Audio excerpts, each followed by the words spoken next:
dikasihi Tuhan, pagi hari ini kita akan sama-sama kembali beribadah kepada Tuhan. Mari bersama, saya mengajak kita semua untuk menyiapkan hati, sama-sama kita akan berdoa. Hati kami melimpah dengan ucapan syukur Tuhan. Pagi hari ini kami boleh datang menyembah Tuhan. Kami berterima kasih kalau sepanjang 1 minggu yang lalu Tuhan sudah menolong, menyertai dan memberkati setiap kami.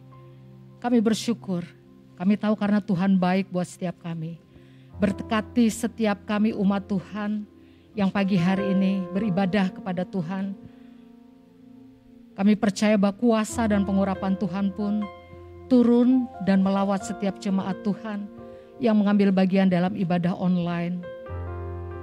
Bahkan setiap kami yang hadir di tempat sini pun, Engkau mengurapi kami dengan pengurapan yang sama. Sehingga kami sebentar selesai dalam ibadah, kami diberkati, kami dikuatkan, dan kami terima pemulihan. Terima kasih. Di dalam nama Tuhan Yesus, kami sudah berdoa dan kami mengucap syukur. Haleluya. Amin.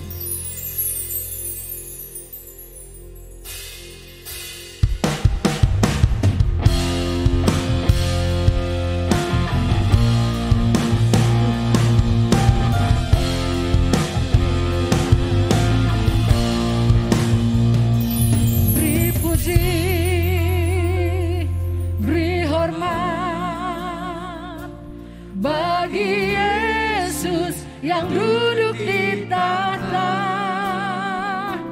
berkuasa mulia, segala bangsa kan datang menyembah. Haleluya, haleluya, kudus dan mulia. Haleluya,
nyatakan dalam hadirat Tuhan. Oh, sana, oh, sana, men, oh, sana, oh, sana. Layak dipuji, disembah, Kaulah yang bertata dulu, sekarang dan selamanya. Raja atas segala raja, Namamu besar termulia. Layak dipuji, disembah, Kaulah yang bertata dulu, sekarang dan selamanya. Raja atas segala raja, Namamu besar termulia. Namamu besar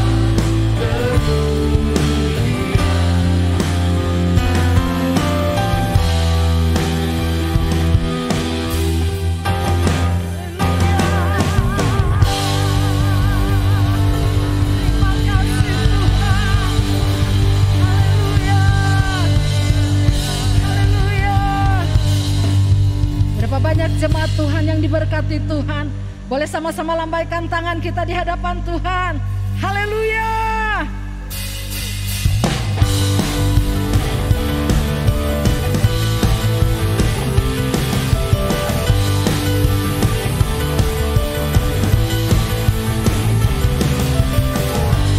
Kasih setiamu nyata bagiku,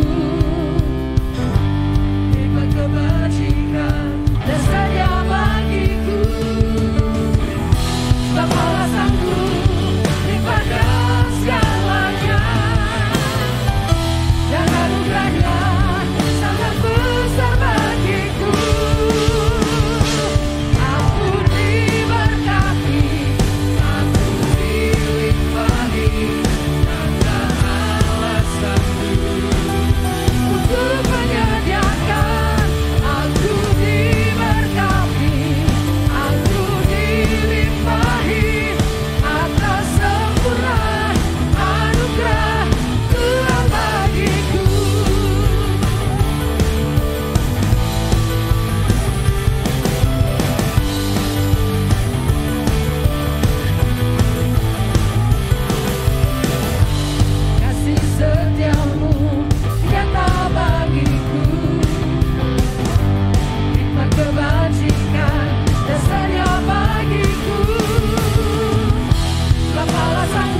Engkau menerangi setiap langkah dan jalan kami. Sebab itu kami percaya, kami tidak akan bimbang. Tuhan pasti menolong dan menyertai setiap kami. Haleluya.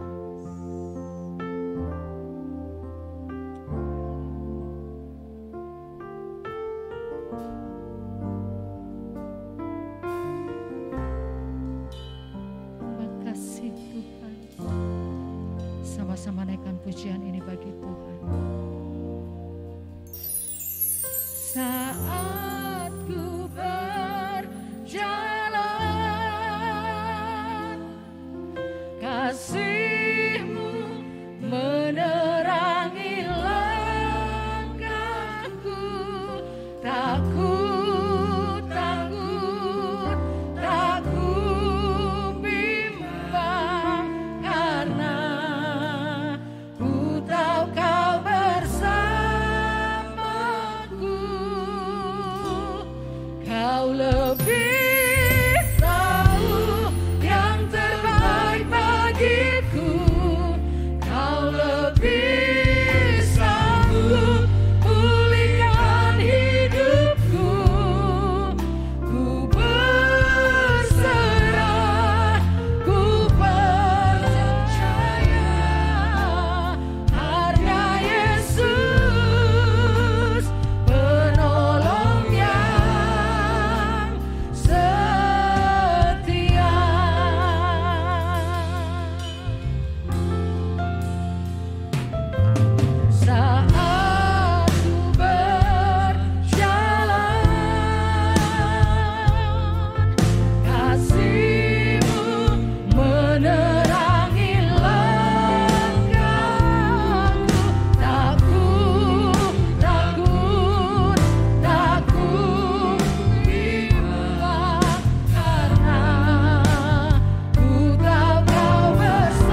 Berfirmanlah buat setiap kami.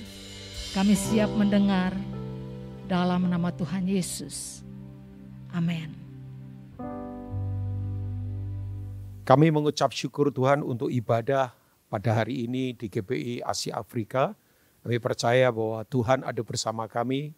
Pujian penyembahan sudah kami naikkan. Kami yakin yang kami kerjakan dengan hati yang tulus Tuhan berkenan. Engkau ada bersama kami di rumah masing-masing, di tempat sekarang ini kami berada. Aba berdoa sementara firman yang hidup, yang lebih tajam dari pedang bermata dua manapun dilepaskan. Akan memberkati, menyembuhkan, menguatkan. Bahkan membentuk kami semakin serupa dengan karakter-Mu. Urapi hamba-Mu yang terbatas ini, berbicaralah. Biar semua device yang kami pakai, ataupun televisi semuanya lancar untuk kami mendengar apa yang menjadi isi hati Tuhan. Sembuhkan kami, kuatkan kami. Demi nama Tuhan Yesus, setiap kita yang percaya mari katakan amin.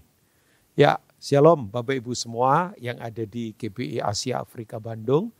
Ini sebuah anugerah walaupun kita berubah lagi. Mestinya saya sudah rindu ketemu saudara secara onsite ya. Tapi kita tetap harus elastis, fleksibel, mengalir, itu kan kata yang umum dalam kekristenan. Jadi kata fleksibel, kemudian mengalir, kemudian elastis, kemudian mengikuti apa yang Tuhan mau, itu harusnya menjadi sebuah kata yang sudah gaya hidup kita. Jadi kita tidak perlu panik, tidak perlu apapun ya. Nah, terima kasih untuk Pastor Willy tentunya dengan Ibu Yuliana, banyak sahabat-sahabat saya juga yang ada di GBI Asia Afrika ini. Nah, tanpa menggurui tentunya, tanpa merasa paling tahu, sama sekali tidak. Tapi saya hari ini mengajak Bapak Ibu semua untuk kita belajar kebenaran. Namanya our helper atau penolong kita. Ya, sang penolong kita. Namanya Roh Kudus tentunya, Roh Allah sendiri. Nah, kita coba akan melihat kitab Yohanes pasal 14 ayat yang ke-15 sampai ayat 18. Nanti Bapak Ibu bisa lanjutkan sampai selesai dari ayat-ayat ini. Nah, saya akan bacakan. Jikalau kamu mengasihi aku, kamu akan menuruti segala perintahku. Itu jelas ya. Kasih kurang, ketaatan kurang. Kasih separuh, ketaatan separuh. Kasih penuh, ketaatan penuh. Jadi kalau orang enggak taat penuh, ya tandanya dia tidak mengasihi penuh. Ya itu jelas. Karena kalau orang mengasihi Tuhan, dia akan mentaati segala perintah Tuhan. Nah, aku akan minta kepada Bapa, dan ia akan memberikan kepadamu seorang penolong yang lain. Ini muncul kata parakletos ini. Ya, pribadi, another helper atau penolong yang lain yang akan menolong kita. Supaya ia menyertai kamu selama-lamanya. Yaitu roh kebenaran. Dunia tidak dapat menerima dia, sebab dunia tidak melihat dia dan tidak mengenal dia. Tetapi kamu mengenal dia, sebab ia akan menyertai kamu dan akan diam di dalam kamu. Aku tidak akan meninggalkan kamu sebagai yatim piatu, aku datang kembali kepadamu. Yang percaya, katakan amin. Ya. Nah, dari ayat-ayat ini, Bapak Ibu ya, kalau Tuhan kirim penolong, berarti jelas pribadi ini bisa menolong. Karena dia berkuasa dan hebat. Ya, tidak mungkin lah ya.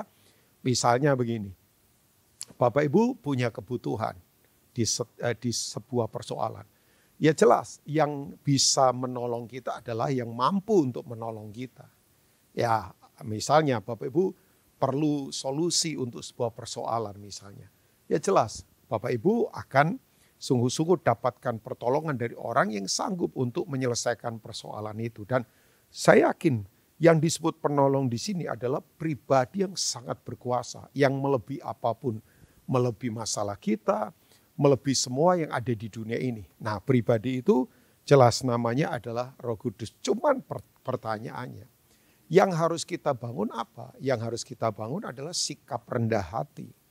Ya, sebab begini, kalau orang rasa kuat, orang rasa mampu, orang rasa bisa, orang rasa hebat, ya susah. Makanya saya suka berkata kan, jadi benar saja, tidak usah merasa benar.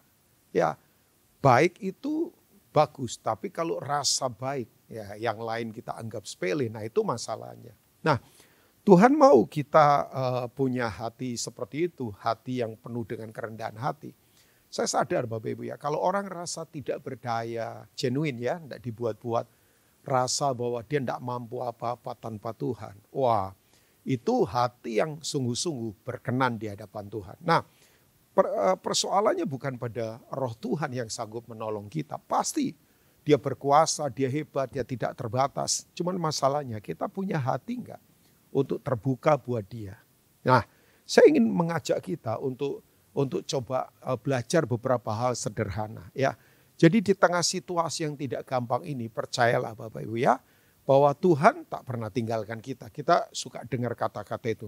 Tapi saya percaya, sebab begini, yang pertama, bahwa roh Tuhan itu akan menolong kita, ya, menyertai kita itu selama-lamanya, tidak temporary. Ya. Jadi, nah, kan tadi Yesus sudah katakan, aku akan minta kepada Bapa. Ya, itu kan dia sudah jelaskan bahwa nanti satu kali dia akan tinggalkan bumi ini, ya, dia mati di kayu salib, kemudian dia bangkit hari ketiga, setelah itu 40 hari kemudian, ya 50 hari kemudian, sebelum Roh Kudus kemudian dicurahkan di loteng Yerusalem, Yesus naik ke surga, ya, meninggalkan murid-muridnya, fisikal, ya. Nah, saya ingin katakan ini buat Bapak Ibu semua, bahwa Tuhan berkata, enggak, aku tetap akan berdiam di dalam kamu lewat Roh Kudus, ya. Nah, dia akan menyertai kamu karena aku minta kepada Bapa. Yang saya tahu kalau Yesus minta pada Bapanya, pasti tidak mungkin tidak diberikan. Nah, percayalah begini bahwa Roh Kudus itu penolong kita yang akan menyertai kita selama-lamanya. Nah, itu yang disebut dengan konsep Immanuel muncul di situ kan. God with us. Tuhan menyertai kita. Nah, sayangnya orang Kristen punya prinsip begini. Sayangnya, termasuk saya dulu. Oh, kalau Tuhan menyertai kita itu artinya begini. Oh, kalau saya lagi mau kemana, Tuhan sertai saya. Rumah saya dijaga. Kemudian apalagi ya, kalau saya lagi perlu sesuatu, ya Tuhan pasti akan tolong kita dan seterusnya. Oke, itu memang benar. Tapi kalau dikatakan Tuhan menyertai kita, itu sebetulnya begini. Dia tuh mau selalu melekat bersama dengan kita. Supaya tujuannya satu. Kehendak dia yang harus terjadi di dalam hidup kita. Ya. Nah, Bapak Ibu, yang saya mau katakan buat Bapak Ibu semua adalah percayalah ya, dia tinggal di dalam kita. Dia mau permanen di dalam kita. Situasi apapun dia mau selalu melekat pada kita. Makanya saya pernah dengar satu kali ada satu buku yang saya baca dan kemudian ada kata-kata begini. Nah, kata-kata ini bagus. Waktu kita menghadapi persoalan yang sangat berat, ya suaranya Roh Kudus itu sangat kuat sekali di dalam kita. Ya, tapi ketika kita nyaman, ketika kita sukses, suaranya dia lembut, tapi tetap mengingatkan kita, jangan salah keputusan, jangan sombong. Jadi artinya begini, mau dalam persoalan, mau dalam kita kenyamanan, kita sukses, dia selalu tidak pernah tinggalkan kita. Memang ya beberapa hamba Tuhan pun mengakui waktu kita susah, berat banget, di lembah kekelaman, semuanya gak ada solusi. Itu suara Tuhan keras sekali terdengar di dalam kita. Tapi waktu kita lagi sukses, semuanya baik lagi, luar biasa. Tuhan itu gak mau ganggu kita, tapi tetap dia bersuara lembut. Ya, itu yang disebut dengan small voice begitu ya. Ada suara kecil yang selalu mengingatkan untuk jangan salah keputusan, ya, jangan salah langkah, jangan salah ambil sesuatu yang keliru, jangan keluar dari prinsip kebenaran. Nah, percayalah begini, dia mau selalu permanen tinggal di dalam kita. Dia mau menyertai kita apapun kondisi kita. Oh ya. Saya tidak pernah lupa satu kali ada lukisan itu kan, lukisan telapak kaki. Ya, jadi lukisan telapak kaki itu awalnya lukisan itu dibagi ada beberapa kotak begitu. Ya awalnya telapak kakinya ada 4.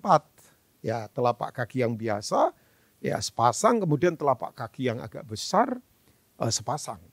Ya itu gambaran sebetulnya telapak kaki kita dan telapak kaki Tuhan. Tapi kemudian di gambar berikutnya telapak kakinya cuma jadi sepasang. Dan yang kelihatan telapak kaki yang besar. Orang ini tanya begini, Tuhan, terus aku ada di mana? Kok telapak kakinya cuma jadi sepasang saja? Saya nggak tahu Bapak Ibu pernah lihat lukisan itu atau tidak. Tahu nggak Tuhan menjawab dia begini, kamu telapak kakimu nggak kelihatan karena aku gendong kamu.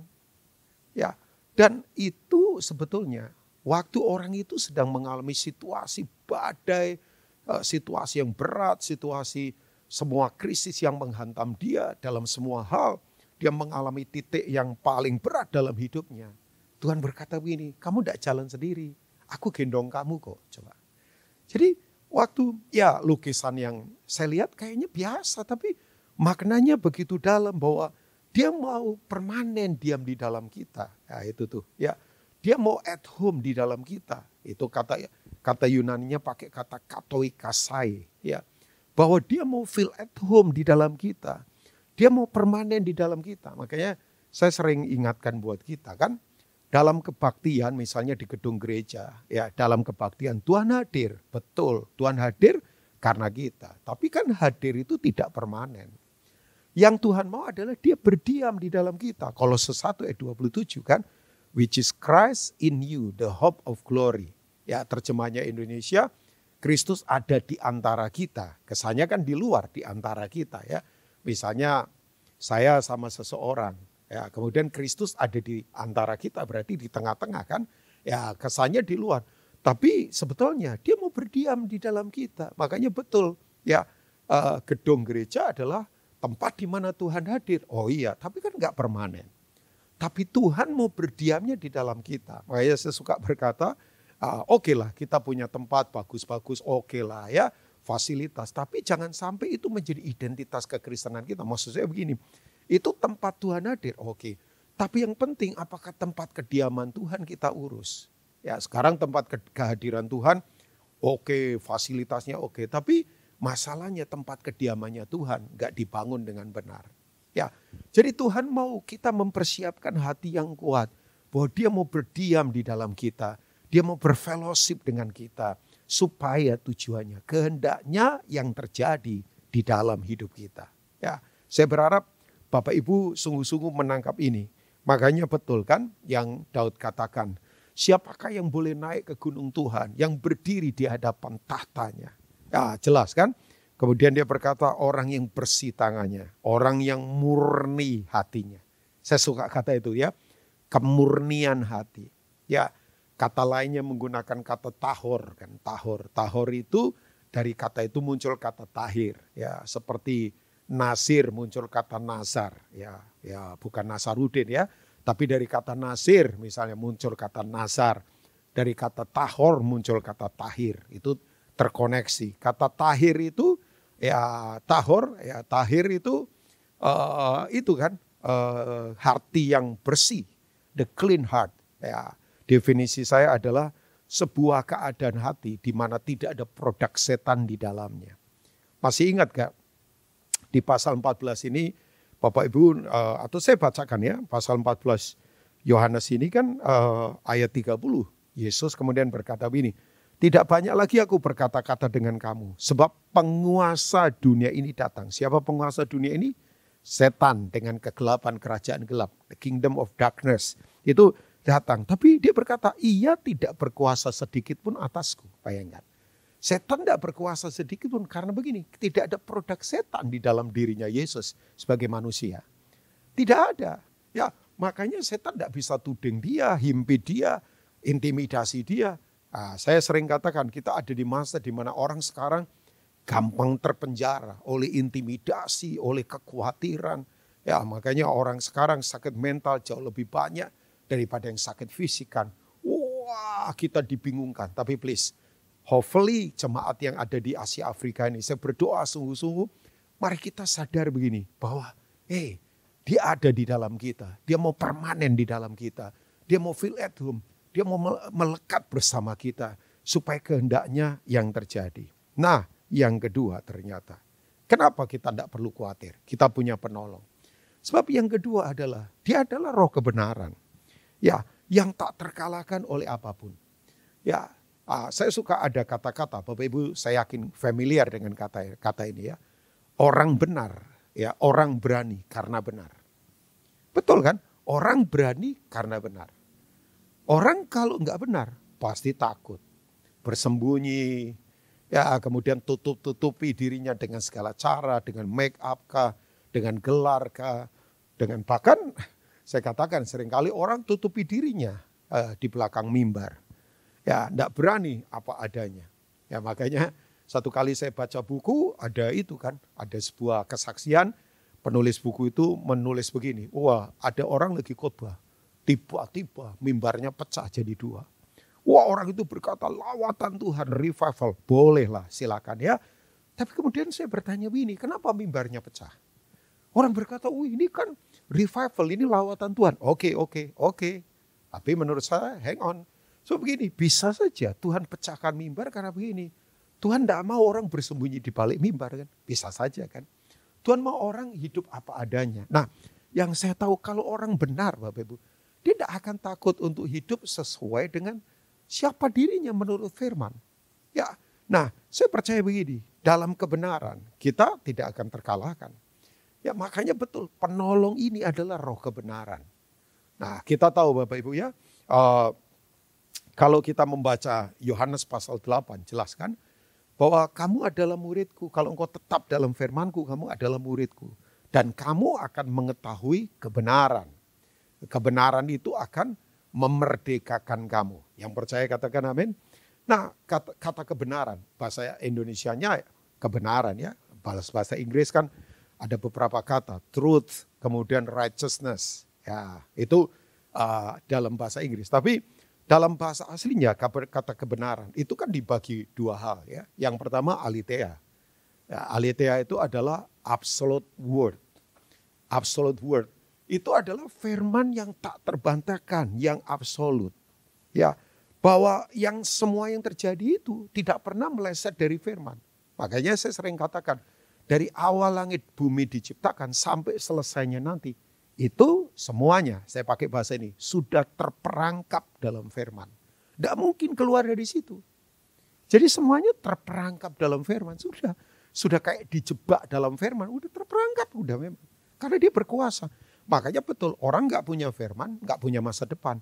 Karena masa depan sudah ada di firman kok. Ya Bapak Ibu tidak usah takut. Makanya Bapak Ibu yang hidup dalam firman, kita punya masa depan. Ya, dan masa depan kita jelas. Kita akan bersama dia sampai selama-lamanya.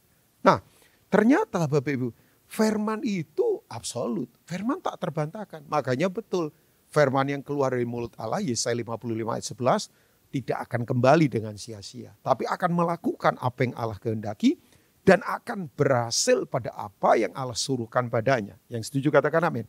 Jadi dalam firman ada kuasa keberhasilan, ada kuasa kepastian, ada kuasa pelaksanaan, udah. Pelaksanaannya kuat, siapa yang melaksanakan Tuhan kok. Misalnya ada orang bikin proyek, tapi kalau nggak expert di pelaksanaan ya proyeknya gagal. Nah Tuhan itu expert di pelaksanaan. Langit bumi dia ciptakan, selesaikan semuanya. Ya, jadi dalam kuasa firman ada pelaksanaan, ada kepastian, pasti. Makanya firman itu ya dan amin. Dan ada keberhasilan, tidak mungkin gagal. Makanya firman itu absolut. Ya, saya suka berkata, saya percaya firman atau tidak, firman tetap kebenaran. Bukan begini, saya percaya pada Alkitab, baru Alkitab kebenaran. Nggak ada urusan dengan saya. Makanya orang mau percaya firman atau tidak, firman itu absolut, tidak terbantahkan. Nah, tapi yang kedua, kata kedua adalah di kayu sune. Ya, nah firman yang kita praktekkan, yang kita kerjakan dalam hidup, itu akan membuat kita punya posisi yang benar dan adil di hadapan Tuhan dan manusia. Coba bisa bayangkan.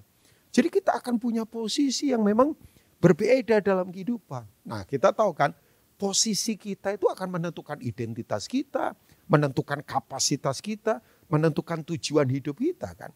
Karena saya tahu posisi saya sebagai anak Allah. Ya saya tidak akan mungkin sembarangan dalam identitas. Ya dong. Saya tidak akan mungkin kerjain orang, kemudian tipu orang. Saya tahu kok posisi saya di dalam Tuhan. Ya, orang berkata, orang ini sederhana banget. Gak apa-apa. Yang penting kita tahu posisi kita di hadapan itu Tuhan. Bahwa itu mempengaruhi identitas kita. Makanya betul orang punya identitas. Cara mainnya juga akan berbeda kan. Ya, makanya saya suka berkata, orang gak punya identitas pasti bingung. Orang bingung pasti gampang ketipu. Orang ketipu pasti gampang kalah. Orang kalah pasti gampang ditaklukkan. Kenapa orang gampang ditaklukkan? Karena gampang ketipu. Ya gampang dikalahkan karena gampang ketipu. Kenapa? Karena dia bingung. Kenapa? Karena dia tidak punya identitas. Kita harus tahu identitas kita dalam Tuhan. Wah, kita anak-anaknya loh Bapak Ibu. Dan yang saya tahu anak-anak itu punya akses ke Bapa. Anak-anak punya warisan Bapa. Iya dong, tidak mungkin Bapak kasih warisan kepada budaknya. Makanya jangan jadi budak. Diperbudak oleh kesombongan, diperbudak oleh apa? Dosa. Jangan. Kita ini anak-anak Allah loh, bayangkan. Ya Roma katakan itu, Roma pasal yang ke-8 tentunya.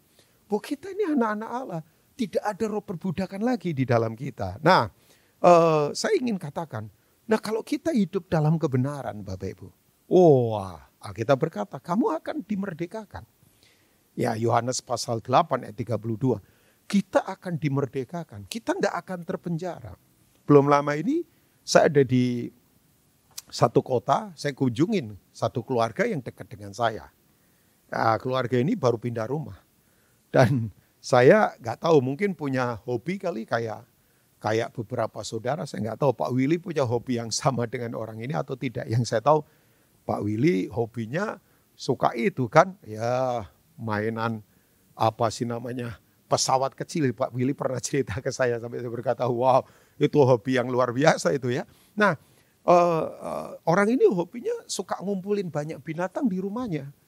Burung lah, kemudian anjing, kemudian ikan, macam-macam. Wah rumahnya itu kayak udah kayak itu tuh. Wah kalau pagi terdengar suara burung, ayam juga, ada ayam kate, ayam hutan, saya nggak tahu ayam apa lagi. Nah, kemudian begini, waktu saya pergi ke rumah belakang, ya diajak ngobrol di situ, ikan-ikan koinya, beberapa yang saya pernah datang lihat, kok pada mati.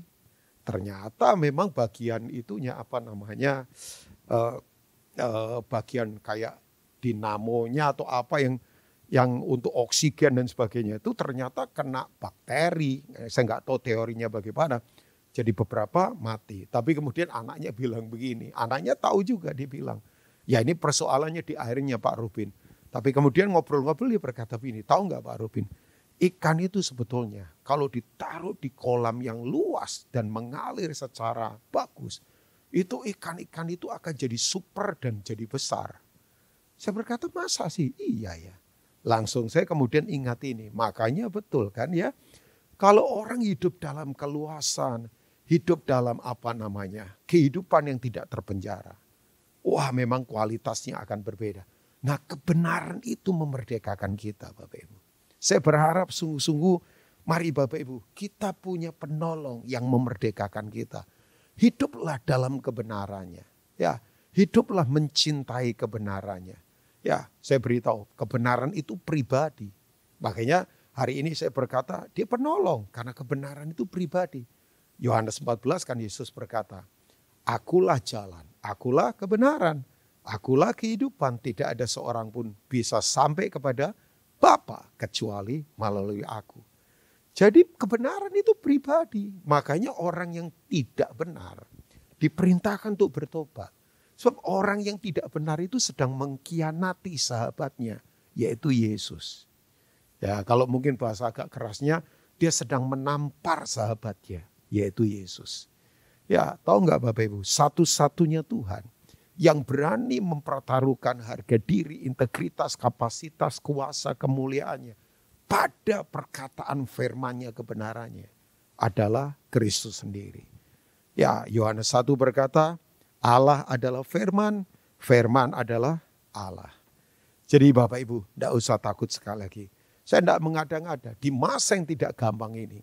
Percayalah, firman punya kuasa kepastian, punya kuasa pelaksanaan yang tidak bisa dikalahkan, punya kuasa keberhasilan dalam kehidupan.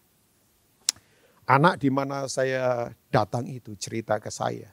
Anak masih muda, before 30 usianya. Dia merintis bisnis, ya lumayan. Stafnya sekarang ada 100 orang. Dia berkata begini sama saya, Pastor Rubin, karena dia itu punya bisnis itu kan. Bikin piring, kemudian gelas begitu. Tapi ini dari clay. dari tanah liat ya Bapak Ibu, dari tanah liat. Nah dia cerita begini ke saya.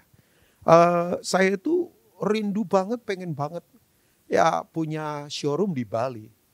Saya tanya kenapa? Karena ini produknya dia custom. Jadi orang mesti pesen dan yang pakai hotel-hotel bintang 4, bintang 5. Terus kemudian chef-chef yang terkenal. Saya tanya kenapa?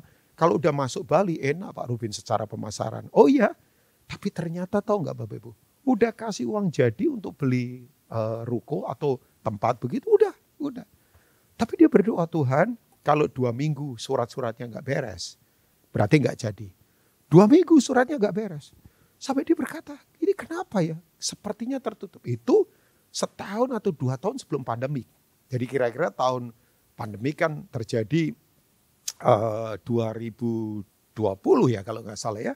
Ya, jadi itu kira-kira tahun 2017 atau 2018-an. Nggak jadi. Sampai dia berkata, kenapa?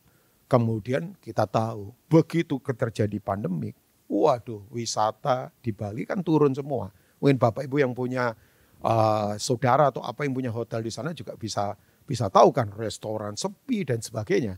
Ya, kita doakan Bali supaya ada lawatan pemulihan ya Bapak Ibu ya. Dan Bali tempat yang indah. Nah Bapak Ibu ternyata setelah itu malah dibuka ke Jakarta. Padahal kompetitornya banyak di Jakarta. Tapi yang luar biasa tahu Bapak Ibu. Memang kuasa firman Tuhan. Anak ini dekat sama Tuhan. Dan mengasihi Tuhan dengan segenap hati. Dia berkata begini sama saya sambil mau menangis. Pak Rubin tahu nggak? Sekarang saya punya pasar justru pasar internasional. Ada di Dubai, ada di Saudi, ada di Swiss, ada di beberapa negara. Sampai sekarang kewalahan dengan pesanannya. Sampai saya berkata begini, sekarang di masa pandemi begini, aneh. Kita diberkati luar biasa. Saya bilang Tuhan punya rencana luar biasa. Nah, saya ingatkan buat kita, kebenaran itu absolut, tidak terbantahkan. Saya tutup sebelum saya selesai adalah ini dia. Bahwa penolong itu membuat kita begini. Kan dia menyertai kita. Supaya kita tidak punya roh yatim piatu. Ya, ayat 18 tadi Yesus berkata, aku tidak meninggalkan kamu sebagai yatim piatu. Hari ini saya ingatkan buat kita ya. Gak tahu. Hati saya bergetar mengatakan ini. Jangan ada yang merasa sebagai yatim piatu. Roh ya, saya bilang roh ya. Kalau ada dari Bapak Ibu yang mungkin ditinggalkan orang tua dua-duanya. Maksud saya bukan itu. Ini soal spirit. Sebab begini, kalau orang punya roh yatim piatu, itu merasa begini. Merasa sendiri, merasa nggak ada yang menghargai. Jangan-jangan. Tuhan tidak pernah tinggalkan kita sendirian. Ya, dia selalu peduli sama kita. Jangan ada yang merasa kesepian. Ya, bahkan saya katakan jangan ada yang merasa jadi korban. Kita tidak play victim loh. Kita ini lebih dari pemenang. Bayangkan Bapak Ibu, coba lihat ke salib Tuhan. Ya, coba lihat ke salib Tuhan. Dia sendirian tergantung di sana. Sakitnya luar biasa. Dia ambil kesepian kita. Dia ambil semua kekosongan kita. Dia menderita, dia gantikan kita. Makanya ada satu hamba Tuhan, saya terkejut waktu dia berkata begini. Di salib itu Yesus sakit, tapi tidak merasa sakit. Dia bersuka cita karena dia mengembalikan kita kembali kepada dia. Dia mendapatkan kita kembali. Makanya di salib dia sakit. Tapi dia tidak kesakitan. Karena dia menemukan kita. Untuk dia berkata ini, come back to me my son. Kembali kepadaku. Kembali kepadaku. Makanya betul ya. Ingat di salib. Dia sudah ambil kesendirian kita. Kesepian kita. Dia sudah ambil. Dia berkata begini, aku gantikan semuanya. Hari ini jangan ada yang punya isolation, jangan punya hidup independen. Saudara tidak ada yang ditinggalkan Tuhan. Amsal 18 ayat pertama berkata begini, orang yang menyendiri mencari keinginannya, amarahnya meledak terhadap setiap pertimbangan. Sendiri oke, tapi roh kesendirian, loneliness spirit, itu berbahaya. Ya, saya katakan saudara ada dalam keluarga Allah. Gereja di mana saudara beribadah adalah keluarga. Ya, 1 Timotius 3 berkata, kamu harus hidup sebagai keluarga Allah. Kita ini family. Ya, jadi begini, jangan punya roh yatim piatu. Saudara sekali lagi, nggak boleh rasa kesepian, Gak boleh rasa gak berarti. Tuhan sudah gantikan sekali lagi untuk kita diterima di dalam Dia. Makanya Bapak Ibu tahu kalau lihat salib lihat apa? Bapak Ibu kalau lihat salib, lambang salib lihat apa? Yang saya lihat adalah 2 tangan terbuka. Ya kan? Salib itu tangan Yesus terbuka kan kiri kanan. Ya itu artinya dia sedang berkata, aku terima kamu. Aku terima kamu. Penjahat di sebelahnya saja. Waktu berkata, Yesua, ingat akan aku kalau engkau ada di Firdaus. Bayangkan, dia berkata hari ini juga engkau bersama-sama aku dalam kerajaan Bapakku di Firdaus. Coba, penjahat yang begitu jahat. Waktu mau mati. Dia masuk surga yang bawa adalah sang pemilik surga sendiri. Yesus Kristus. Dia buka tangannya untuk terima siapapun. Makanya please, gak ada yang sendirian. Saudara ada di dalam persekutuan bersama dengan Dia. Tuhan Yesus memberkati, tetap semangat di dalam Tuhan. Saya ingin berdoa buat Bapak Ibu semua. Mari buka hati bersama, boleh taruh tangan di dada kita. I want pray for you all. Bapak Ibu ada dimanapun, situasi apapun. Mari kita berdoa. Hamba berdoa Tuhan untuk umat-Mu yang ada di GPI Asia Afrika ini. Tuhan, kami tahu Tuhan, Engkau penolong kami yang tak pernah meninggalkan kami. Hari ini yang lemah dikuatkan. Hari ini yang jatuh diangkat kembali. Firman-Mu yang berkuasa menerobosi hati kami. Berkati kami, sembuhkan kami. Kuatkan kami Tuhan. Biar firman ini termeterai di hati kami. Memerdekakan setiap kami. Tidak ada kami yang merasa kesepian. Kami bukan yatim piatu secara rohani. Kami adalah anak-anak-Mu. Kami tidak pernah ditinggal sendirian. Kau selalu bersama kami. Sekali lagi berkati Pak Willy dengan keluarga. Semua diaken yang ada. Semua jemaat yang ada. Sembuhkan kami, kuatkan kami. Dalam nama Tuhan Yesus. Amin. Tuhan Yesus memberkati Bapak Ibu. Puji Tuhan Bapak Ibu, kita akan akhiri ibadah pagi hari ini. Sama-sama kita naikkan pujian. Kami memuji kebesaran.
Terima kasih Tuhan untuk ibadah hari ini, online service dari GPI Asia Afrika yang diberkati Tuhan. Kami percaya apa yang kami kerjakan sungguh-sungguh Tuhan memperhatikan. Kami mau terus mengasihi Tuhan dengan hati yang tulus. Terima kasih Bapak, berkati negeri kami, Indonesia aman di dalam kekuatan Tuhan. Juga secara khusus Jawa Barat, Bandung dan sekitarnya diberkati oleh Tuhan. Terima kasih, kami berdoa, hamba secara khusus berdoa buat Pastor Willy dengan keluarga, semua diaken pengerja dan jemaat yang ada di GPI Asia Afrika. Tangan Tuhan terus menopang kami. Kau tak pernah tinggalkan kami di setiap musim kehidupan yang ada. Berkati umat-Mu, sayangi umat-Mu. Terima kasih Tuhan. Sekarang Bapak Ibu semua, dimanapun kita berada, mari buka hati yang bisa membuka tangan, buka tangan Bapak Ibu semua. Terimalah sekarang anugerah rahmat yang datangnya dari Bapa di sorga. Kasih setia dari Tuhan Yesus Kristus, persekutuan Roh Kudus selalu menyertai kita. Kita pasti diberkati untuk menjadi berkat. sampai kota bangsa bumi ini penuh kemuliaan Tuhan. Dalam nama Tuhan Yesus Kristus, setiap kita yang percaya mari katakan, amin. Tuhan Yesus memberkati.